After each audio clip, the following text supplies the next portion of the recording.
சைனாவும் எச்சரிச்சிருக்காங்க, north கொரியாவும் எச்சரிச்சிருக்காங்க.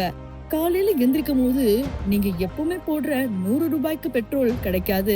நீங்க போடுற 1 litre petrol விலை எங்கேயோ இருக்கும். என்ன சொல்ல வர, அப்ப இனிமே தண்ணில தான் வண்டி ஓட்டணுமா அப்படின்னு கேட்டீங்கன்னா, அந்த மாதிரி நிலைமையில தான் போய் முடிய போகுது. இது வரைக்கும் சைனா வாய திறக்கல.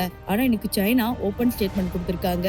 ஆல்ரெடி நான் சொன்ன ப்ரெடிக்ஷன்ஸ் ஒன்னொன்னு நடந்துட்டு தான் இருக்கு. அன்னைக்கு நான் சொன்னப்ப பல பேர் நம்பியிருக்க மாட்டீங்க. உங்களுக்கு அது என்ன வீடியோ தெரிஞ்சுக்கணும்னா அதை நான் டிஸ்கிரிப்ஷன்ல டேக் பண்றேன். நீங்க அந்த வீடியோ பார்த்தா மட்டும்தான் இந்த வீடியோ உங்களுக்கு முழுக்க புரிய வரும். சோ வாங்க வீடியோக்குள்ள போகலாம். போன வீடியோல சொல்லியிருந்த மாதிரி நார்த் கொரியா ஹ்வாசாங் 18 ஏவுகணைய கண்டிப்பா யூஸ் பண்றதுக்கு தயாரா இருக்காங்க அப்படிங்கறது நான் சொன்னேன். பல பேர் அதற்கு என்ன சொன்னீங்கன்னா, அவ்வளவு சீக்கிரம் அவங்க தாக்க மாட்டாங்க, அதற்கு முயற்சி பண்ண மாட்டாங்க அப்படின்னு பல ஊடகவியல் மற்றும் பல யூடியூப் சேனல்ஸ் அதை சொல்லியிருந்தாங்க. ஆனா உண்மை என்னன்னா, அவங்க கூடிய சீக்கிரம் அதை பண்ணிட்டு தான் இருக்க போறாங்க. இன்னைக்கே இஸ்ரேல்ல அதை வச்சுதான் யூஸ் பண்ண போறாங்க. ஏன்னா நார்த் கொரியாக்கு பிரச்சனை கிட்ட வரதா அவங்க எப்பயோ ப்ரெடிக்ட் பண்ணிட்டாங்க. இது எப்ப வேணாலும் நடக்கலாம் அப்படிங்கறது அவங்க சொல்றாங்க. இது மட்டும் இல்லாம எங்க ஈரானோட கச்சா எண்ணெய்கள் நிலையங்கள் இருக்கோ அங்க வச்சு டார்கெட் பண்றாங்க அமெரிக்கா.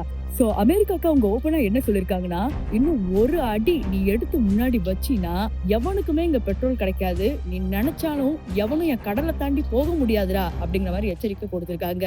இந்த பக்கம் சைனாவும் சும்மா இல்ல, உங்களால இங்க மொத்த பொருளாதாரமே பாதிக்கப்படுது, இதனால எவ்வளவு இழப்பு தெரியுமா, தேவையில்லாம பண்ணிக்கிட்டு இருக்கீங்க, அப்புறம் நாங்க இறங்கினா என்ன நடக்கும்னு தெரியாது அப்படின்னு சைனா முன் வந்திருக்காங்க. இது வரைக்கும் வாய் திறக்காத இந்தியா இப்ப முக்கியமான ஒரு பேச்சு கட்டத்துல உட்கார்ந்திருக்காங்க. நரேந்திர மோடி அவர்கள் என்ன முடிவெடுக்க போறாங்க, யாருக்கு ஸ்டாண்ட் எடுக்கிறது அப்படிங்கிறது ரொம்ப குழப்பமா இருக்காங்க. இவங்களால இந்தியாவோட பொருளாதாரமும் பயங்கரமா பாதிக்கும்.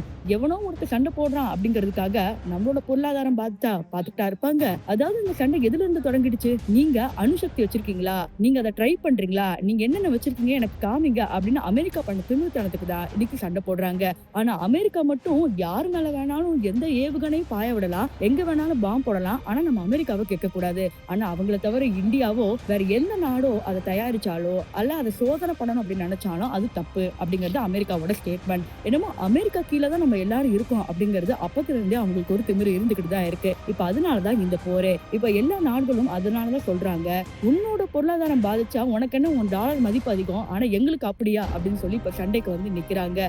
இது மட்டும் இல்லாம இந்தியா கடற்படையில விருந்தினரா வந்த ஈரானோட கடற்படைய டோட்டலா அடிச்சு முடிச்சிருக்காங்க. இது போன்ற பல விஷயங்கள் ரிப்பீட்டரா நடக்கும் போது நம்ம கிம் ஜாங் உன் சும்மா இருப்பாரா?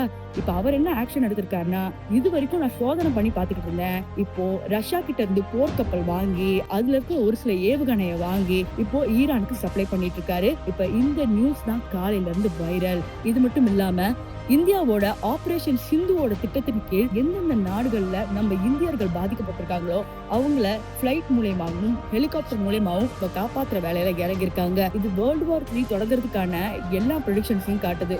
ஒருவேளை வேர்ல்டு வார் 3 வந்தா நீங்க என்ன பண்ணுவீங்க, இந்தியா எந்த பக்கம் ஸ்டாண்ட் எடுக்கும், நீங்க யாருக்காக நிக்கிறீங்க, அமெரிக்கா பண்றது சரிதானா, இந்த அணுசக்தி மட்டும் நம்ம கிட்ட இல்லைன்னா நேரத்துக்கு நம்ம என்ன ஆகிருப்போம் அப்படிங்கிறது கொஞ்சம் நினைச்சு பாருங்க. இதற்காக அப்துல் கலாம் அவர்களுக்கு கோவில் கட்டி கும்பிட்டாலும் தப்பு இல்ல அப்படின்னு மக்கள் சொல்றாங்க.